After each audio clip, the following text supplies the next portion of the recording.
Ang mga pagkakaiba ng isang grizzly bear at isang black bear ay maaring kamangha-mangha. Ang mga grizzly na oso ay mas malalaki at may natatanging umbok sa kanilang likod, hindi katulad ng mas payat na mga itim na oso.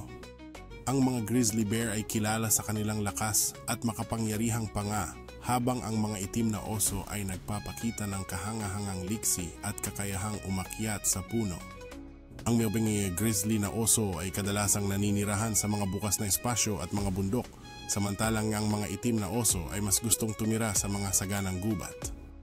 Ang mga katangian ng mukha ng grizzly bears ay matatag at magaspang, habang ang black bears ay may mas bilugan na mga mukha at tainga na nagbibigay sa kanila ng mas banayad na hitsura. Kilalang kilala ang mga grizzly bear sa kanilang husay sa pangingisda. Ginagamit ang kanilang lakas upang makahuli ng salmon, habang ang mga itim na oso ay nagpapakita ng mas malikhain at mausisang ugali. Ang mga inang grizzly bear ay labis na mapaghimagsik sa kanilang mga supling sa mga bukas na tanawin, habang ang mga ina ng black bear ay nagpapakita ng mapag-alaga na pag-uugali sa mga kagubatan.